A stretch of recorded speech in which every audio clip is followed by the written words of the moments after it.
مواصلين في برنامجكم ستارت اب. حاضر معنا ميدي لغون، ديريكتور جينيرال دو سايكل فاميلي اوفيس. اون بارلي، حكينا في الجزء الاول الحوار هذا باللغه الفرنسيه.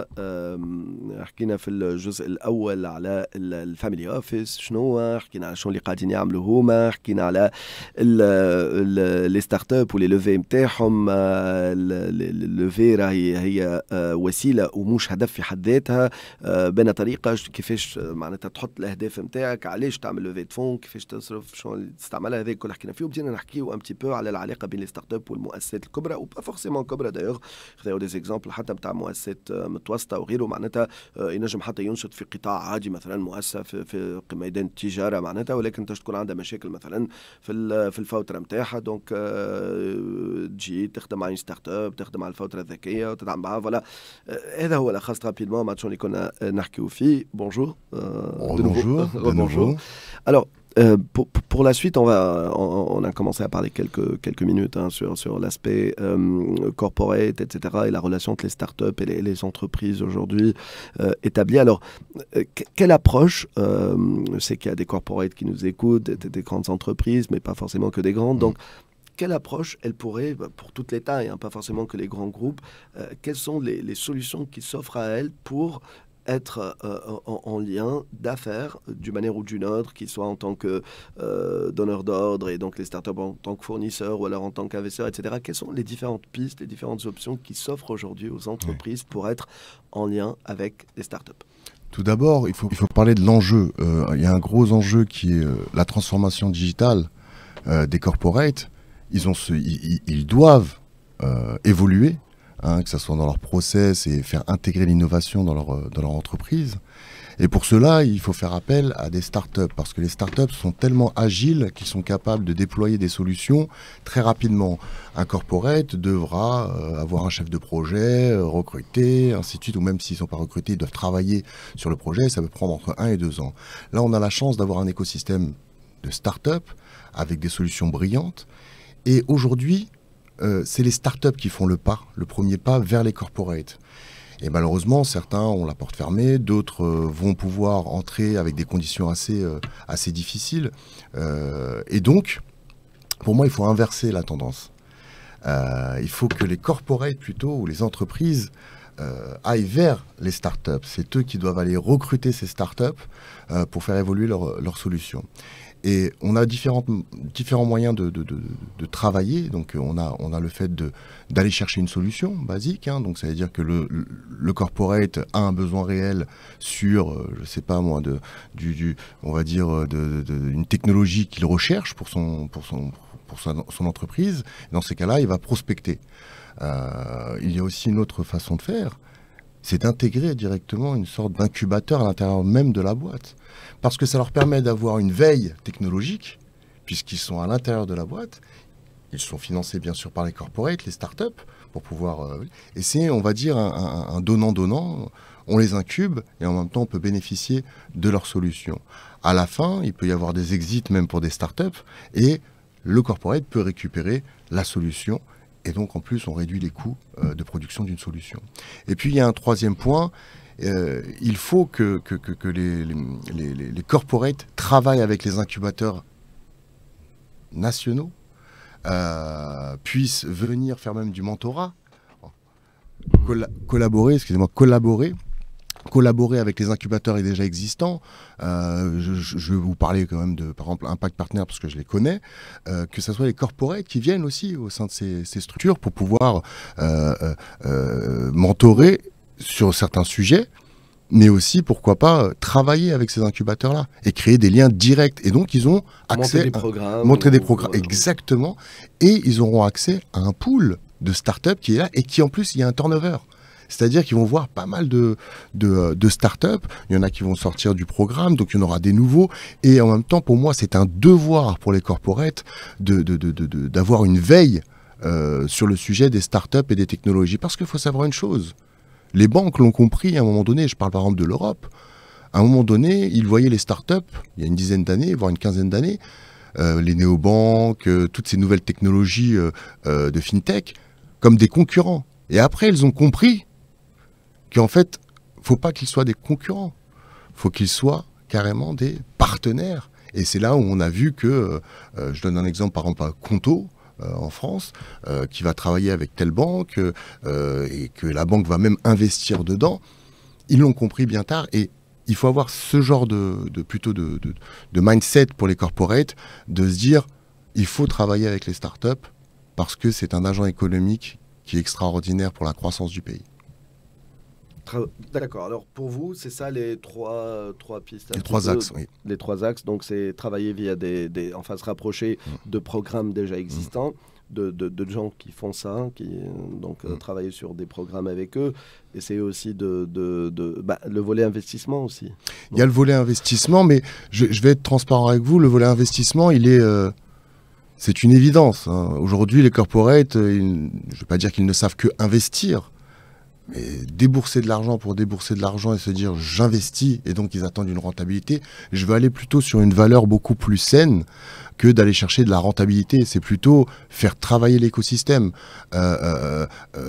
faire augmenter la connaissance. Voilà, aujourd'hui il y a même des entreprises corporate qui sont très intelligents, qui font même des programmes à l'intérieur pour leurs salariés, des programmes vous avez une idée, on va faire un programme start-up, vous allez inventer votre start-up à vous, même s'ils ne vont pas devenir entrepreneurs, mais même en termes de formation et de coaching et ainsi de suite, ça fait tourner les ménages. Ça c'est en interne. Hein, en interne, oui. En interne. Alors, donc pour résumer, quelles sont les différentes pistes juste pour donner... Trois simples. Un, que ça soit les corporates qui font le pas vers les startups et non pas l'inverse, ce qui se fait aujourd'hui. Deux, créer un incubateur à l'intérieur même de leur société. Et trois, aller dans les incubateurs pour aller voir ces viviers. Voilà. دونك اليوم هي المؤسسه معناتها تعمل اليوم احنا نوعا ما معناتها في داخلها معناتها وتجيب لها دي ستارت اب تمشي اكثر سي سور للمؤسسه الناجحه تقرب منهم او تمشي كاريمون دي بروغرام موجودين معناتها باش تخدم معاهم يا على الموجود نتاعهم خاطر يبداو يعجبهم نوعيه البرامج اللي يخدموا عليها يا كاريمون معاهم مع بعضهم يخلقوا ان بروغرام. Alors et justement وبالطبيعه العلاقه الاستثماريه زاده هذيك سي اون ايفيدونس معناتها انه يستثمر ولكن ديما يستثمر باش يزيد في القيمه un peu pour reprendre le slogan تاع اكسبريس اف ام donc créateur de valeur c'est voilà investir pour créer de la valeur pour créer de la richesse باش يزيد يقدم بك الايكو سيستيم وزاد ينجم ينتفع بما انه سي دي اوبورتونيتي معناتها الاستثمار في لي ستارت اب هذوما. Alors en deux petits mots, alors pour la première partie aller plus vers les startups, mais comment justement, enfin c'est... Je pense, après, je ne veux pas rentrer dans le... C'est un mindset, ou est-ce qu'il y a des prérequis? Est-ce que demain, s'il y a quelqu'un qui dit oui, mais j'ai envie, merci, de me le dire, mais comment? Je pense, je vais faire un peu comme les gouvernements, quels qu'ils soient dans le monde. Quand on veut faire quelque chose, il faut mettre un ministère. Et dans une entreprise corporate, il faut mettre un chargé ou un responsable lien start-up. Et une permanence, comme ça au moins s'il y a une start-up qui veut aller parler à quelqu'un, il n'aura pas à savoir, à faire sa due diligence pour savoir vers qui aller pour parler de sa solution ou quoi que ce soit. C'est pas forcément le Chief Innovation Officer, non, pas forcément. Non. Moi je pense que pour donner un impact réel, c'est créer carrément un poste. Il faut savoir des fois trancher. Et par rapport à pour s'outiller en interne, pour s'outiller en interne, c'est-à-dire créer un incubateur, est-ce qu'il y a des pistes, est-ce qu'il y a des... Enfin, comment mettre la première pierre, comment... Je pense que déjà, il faut aller recruter vers l'extérieur des spécialistes, des experts, des startups, parce que malheureusement, des entrepreneurs, j'ai déjà vu, on voit déjà pas mal de comment on appelle ça, de personnes qui coachent des startups alors qu'ils n'ont jamais été entrepreneurs. Et ça, pour moi, c'est une grosse problématique. Parce que le terrain et la théorie, c'est deux choses distinctes. On ne sort pas d'une école pour devenir entrepreneur. Il n'y a pas de matière qui apprend à être entrepreneur. Donc, pour moi, il faut aller chercher ces entreprises, ces entrepreneurs plutôt, ces startups qui ont eu des échecs, qui ont eu des succès, pour les intégrer à l'intérieur de ces corporates. Et c'est lui qui va créer tout son programme et créer l'incubateur. Alors... بعجاله معناتها قلت له باهي النقطه الاولى باش تمشي اقرب قلت كيفاش معناتها دونك اليوم نجموا معناتها يقول لك تخلق كاريمون معناتها منصب معناتها في تاع المؤسسه شخص معناتها يتلهى بالعلاقه هذه مع المؤسسات ناشئه اللي تنجم مؤسسات ناشئه تجي سبونتانيمون وينجم هو معناتها يتلهى باش يشوف فوالا سا بو اتر اون ايدي سينون بور لي انكوباتور en interne معناتها il faut s'entourer peut-être بالعباد المختصين ومن l'écosystème ou des startups وكل تشوف معهم comment monter un pareil programme. Alors sur la dernière partie, même s'il y a beaucoup de sujets qu'on pourrait aborder ensemble, Mehdi El Groun. C'est passionnant de parler avec toi. Vraiment, vraiment. Pareil pour moi. Et Mehdi El Groun, je rappelle, donc directeur général de Cycle Family Office. Alors, vous contribuez d'une manière ou d'une autre à différents événements, que ce soit au Consumer Electronic Show de Las Vegas ou à Vivatech ou même au Festival de Cannes, pour ceux qui... Pas pour les films, mais parce qu'il y a des... Les startups du Web3. Tout à fait, des startups du Web3. C'était un challenge, donc c'est là, tantôt en membre de jury ou alors en tant qu'expert ou en tant que mentor, etc. Donc, mais voilà, vous sillonnez pas mal d'événements, même dans notre région.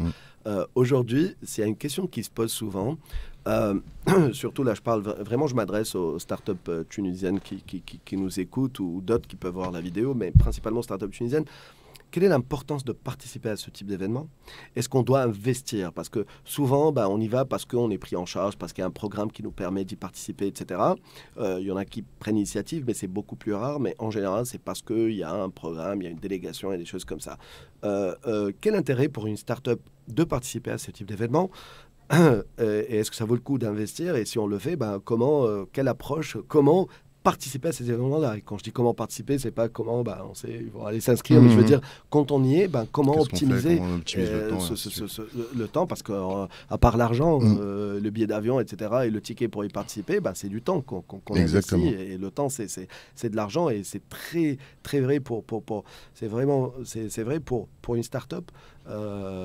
Et une start-up, souvent, ça n'a pas de moyens, ça n'a pas de moyens humains. Vous l'avez dit tout à l'heure, même pour vous au début, vous parlez de vos précédentes entreprises, donc vous êtes 2 cofondateurs, etc. Donc voilà. Donc comment faire pour participer? Pourquoi le faire et comment le faire? J'aime bien ce rapport au temps que tu as dit. Moi, j'ai toujours ces 2 grands sujets importants à discuter avec les startups. C'est le facteur K, que j'appelle le facteur K, capital, et le facteur T, le facteur temps. Ces variables-là, c'est des curseurs qu'il faut toujours contrôler. Et déjà, un événement... il n'y a pas on ne peut pas croiser du monde de l'innovation comme ça dans la rue. On peut croiser des gens pour pouvoir boire un café, pour pouvoir échanger sur la politique, pour pouvoir échanger sur tout, mais l'innovation, c'est quelque chose de spécifique. Et donc, un salon ou un événement, c'est important d'y aller. Pourquoi ? Parce que c'est dans cet endroit où vous pouvez toucher ces personnes que vous croisez sur LinkedIn. Et donc vous envoyez souvent des messages, on ne vous répond pas parce qu'on ne vous connaît pas. Et donc lorsqu'on est là-bas, c'est important d'avoir des objectifs. On a accompagné, on fait notre propre entre guillemets délégation. Il y a des startups qui souhaitent aller dans ces événements-là. Donc comme ils savent que je fais une annonce et qu'ils savent comme quoi on est là-bas, nous sommes là-bas avec mon équipe, on nous contacte pour pouvoir nous dire qu'est-ce qu'on peut faire là-bas, ainsi de suite. Donc on leur crée une sorte de... C'est important d'avoir des objectifs. Quel besoin il a réellement? Qui est-ce qu'il veut voir? Quel secteur d'activité? Et là, il faut aller voir directement les personnes concernées. Il ne faut pas perdre de temps. Donc, comme je le dis précédemment sur les autres sujets, c'est important de se préparer. Quand on va au CES de Las Vegas, quand on va à Vivatech, chez Vivatech, quand on va... C'est tellement grand, c'est grand. Perdre, enfin, mais non, ça va aller encore plus loin qu'on va s'y perdre. C'est qu'en fait, à la fin, on va dans une foire, quoi. Et on est là, on regarde, et on n'est que spectateur. Et quand on est là-bas, il faut être acteur. Il faut avoir du culot aussi. C'est la posture du dirigeant. Le culot, c'est de pouvoir, si on croise quelqu'un qu'on reconnaît, et en plus qui est quelqu'un d'important, oui, on lui serre la main comme si on le connaissait depuis 30 ans, et on lui parle de franco. Et il y a beaucoup de startups qui ont réussi leur coup en pitch élévateur. C'est-à-dire, en 1 minute 30, il a essayé de pitcher son sujet. Si demain, à Vivatech, il y avait Elon Musk, moi, en tout cas, personnellement, la posture que j'aurais, je le croise, ne serait-ce que même avec ses gardes du corps, je m'avance comme si je le connaissais. Je lui serre la main et j'essaie de lui parler. Et c'est cette possibilité qu'on peut faire dans des salons. C'est vraiment cette possibilité-là. Et vous allez voir que quand vous passez dans les couloirs des salons, vous allez dire, mais je le connais ce monsieur. Et c'est une fois que vous aurez fait 5 pas, vous allez dire, mais c'est le ministre d'un tel, et en plus j'en avais besoin. Je voulais pénétrer le marché institutionnel sur tel sujet, tel sujet, tel sujet. Donc, avoir du culot et préparer, se préparer. Voilà, on ne peut pas partir dans un endroit après. C'est comme dirait Robert De Niro dans le film Ronin, je ne rentre jamais dans un endroit si je ne sais pas comment en sortir. C'est-à-dire qu'il faut vraiment avoir une vision que quand je me prépare, je dois tout savoir, comment je peux faire. Ça ne va pas se passer comme on le souhaite, mais au moins j'aurai organisé quelque chose pour pouvoir atteindre mon objectif. C'est très important et j'ai raconté peut-être une petite anecdote personnelle, mais c'est ce qui est rare. Mais au-delà de ça, juste avant de le faire, c'est par rapport à quand on participe à ce type d'événement, ben, on voit des personnes entendre, mais il faut se préparer pour parler à ces gens-là, parce que vous serez peut-être la millième personne à avoir envie de leur serrer la main et de leur dire quelque chose et de leur transmettre un message. Donc, je le dis, c'est même valable, pardon de l'exemple, mais c'est valable quand on est jeune, quand on a 16 ans et qu'on prépare à 18 ans ou à 19 ans, ou quand on est à la fac surtout, ben, c'est là qu'on est à 2 ou 3 ans de sa carrière professionnelle. Elle a réellement débuté. Donc moi je leur dis toujours, moi je le vois, je suis dans beaucoup d'événements. Si demain je vois 1 ou 2 étudiants dans un événement pour les pros, pour les corporates, etc., bah, ils vont se distinguer un petit peu du lot, parce que déjà, bah, je vais avoir envie de leur parler, peut-être même de les embaucher, parce que je vais dire, bah, ils ont pris la peine, au lieu d'être au café ou de ce qui est tout à fait naturel ou de s'amuser ailleurs, bah, ils se sont dit sur mon temps, sur ce temps-là, on parle de temps encore une fois, je préfère être là. Déjà, on se distingue et j'ai préféré déjà être au contact de ce monde-là dans lequel je vais être dans 2 ans et d'essayer de faire mes premiers contacts, de faire ça crée la différence. Préparer ce type de choses, allez-y, allez là où justement on vous attend pas. Et c'est ça ce qui fait la différence. Je rebondis puisque tu le dis, et ces étudiants-là, souvent, ces étudiants ou ces startups n'ont pas assez de fonds. Ben moi, je suis content de me dire comme quoi ils doivent investir là-dessus. C'est-à-dire que tu as posé une question en disant, bah, souvent, c'est des délégations, on attend, enfin les startups attendent la délégation, ils se disent, j'espère pouvoir y être. Moi, je dis, investissez là-dessus. C'est-à-dire que si vous avez un billet dans la poche, payez votre billet de votre poche, n'attendez pas à ce qu'on vous le paye. S'il y a un enjeu réel, allez-y. Parce que c'est là-bas où vous avez les opportunités. Et autre chose, faut pas rester au même endroit. C'est ce que j'allais dire. Moi, je le vois. Alors, qu'est-ce que ça vous apporte d'être dans une délégation? On va peut-être vous apporter de la visibilité, un petit stand, un endroit où vous avez... C'est une sorte de pied-à-terre. Exactement. Mais c'est contradictoire avec la logique même de l'entrepreneur. Vous bouger, partir vers les gens, enfin voilà. Faut être le routard. Sac à dos, on est parti. Donc, quand je pars dans des événements, et j'ai souvent dans des événements, il y a des délégations, parfois tunisiennes, etc., ou autres, et je les vois, ils sont confinés dans leur stand. Et très rapidement... parce que c'est des vrais entrepreneurs, ben, ils ont envie de bouger.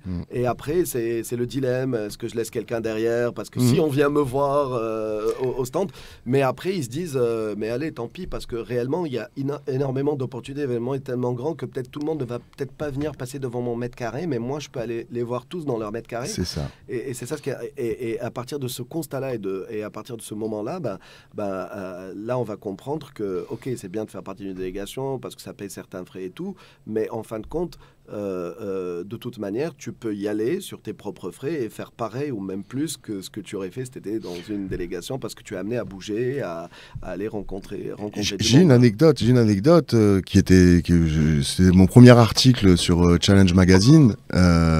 J'étais chez Vivatech. Et si j'étais resté là où il y avait les stands et ainsi de suite, si je communiquais pas avec les personnes qui étaient autour de moi, je n'aurais jamais eu cette opportunité.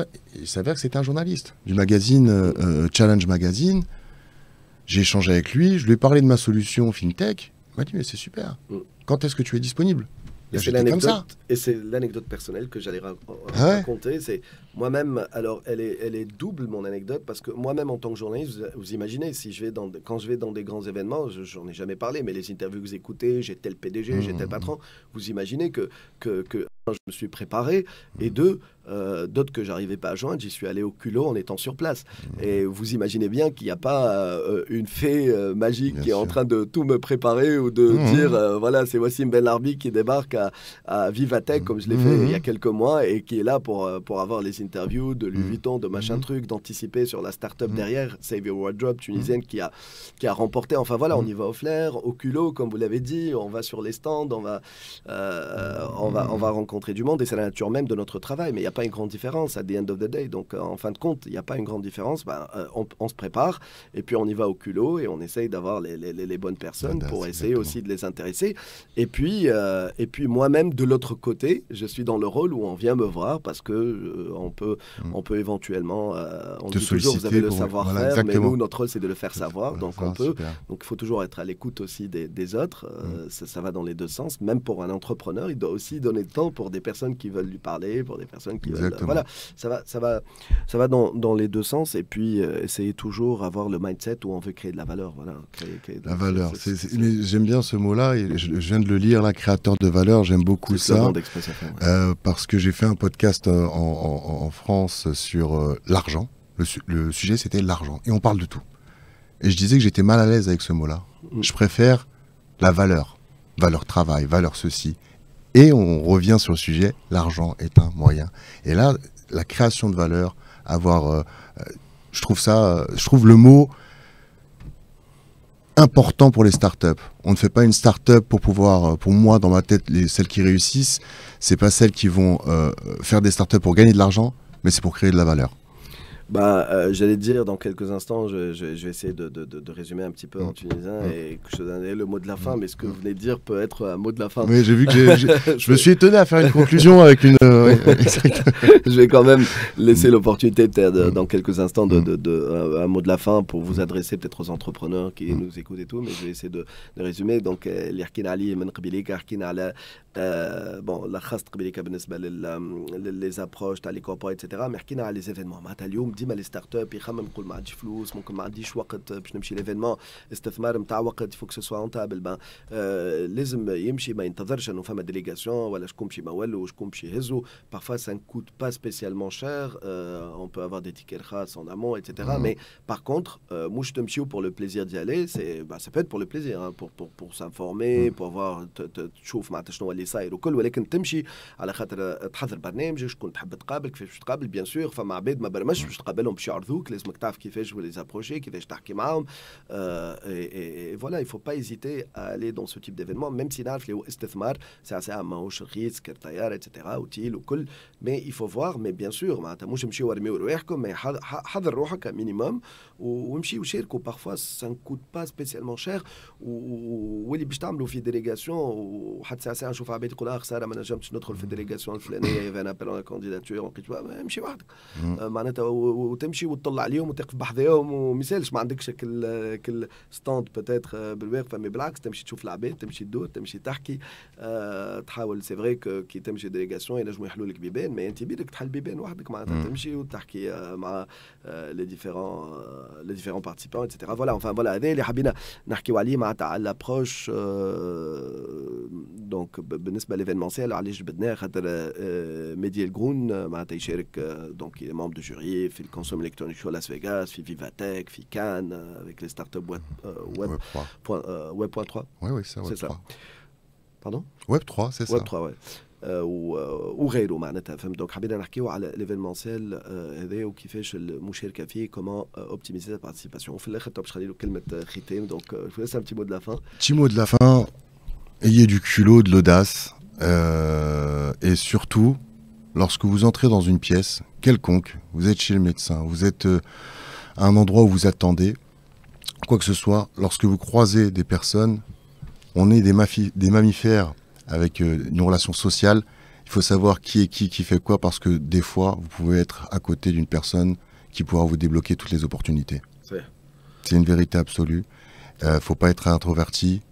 Battez-vous pour pouvoir être, pas extraverti quand même, mais pour pouvoir communiquer, il faut sans cesse échanger. Et je suis toujours fier de voir même des jeunes étudiants ou même des personnes, si je suis dans la même pièce, on me dit bonjour et on échange. Et ne serait-ce que ça, ils apprennent sur moi et je les aide. C'est-à-dire que c'est important de pouvoir communiquer sur sa start-up, ne pas avoir peur, surtout ne pas avoir peur de se dire on va me voler l'idée. Ton idée, tout le monde l'a eu, t'inquiète pas. Ouais. La et seule même chose, si tu es le premier à l'avoir, tu peux la faire et quelqu'un peut la faire un mois ou un an après toi et la faire mieux. Et ça veut dire qu'il y a un marché. C'est quelqu'un d'autre. Donc voilà, faut pas hésiter. L'audace et la sympathie. Voilà. La sympathie, c'est la meilleure technique commerciale. Si vous êtes sympa, les personnes souhaitent travailler avec vous. Voilà. Merci de tes questions. Merci à vous. Alors في الاخر دونك يقول تكون تمشي تصدم تحل بيبان تكون سامباتيك زي معناتها كي تدخل لبلاصه تلوج معناتها ما تعرفش عليه شكون ما تحاول تعطي شويه من وقتك الناس الكل تحاول تسمع انت بيدك تنجم تنفع العباد ما تعرفش على l'opportunité معناتها وين تجي et puis j'aime bien alors tout à l'heure vous disiez donc Robert De Niro dans le film il dit Robert De Niro, il dit très simplement, c'est dans Ronin, lorsqu'il rentre dans une pièce, il doit savoir où est la sortie. Voilà. En quelque sorte. Quand dans un endroit, je dois savoir comment en sortir. Exactement. Autrement dit, معناتها تحضر بالكدا وتبدا فاهم كل شيء وعارف روحك surtout et avec quoi en sortir aussi. Exact. Et avec quoi en sortir, j'aime bien ça. Super. Voilà, je fais évoluer des répliques de Super, De Niro. Très bien, De Niro. Vous m'inspirez, Mehdi El Goun. Super. Et vous êtes inspirant. Merci d'avoir accepté de répondre à nos questions. في برنامج ستارت اب شكرا قبلوا دعوتنا. Donc اليوم في برنامج ستارت اب مهدي El Goun, donc directeur général de Cycle Family Office. C'est un Family Office 2.0. تنجموا تعاودوا تسمعوا l'émission دي en replay تعرفوا شو معناها وشنو اللي يعمل وحكي لنا برشا مواضيع تلقاوهم على موقعنا. شكرا لكم الكل. وسيم بالعربي حيكم نهاركم مبروك ربي يحمي بلادنا ان شاء الله.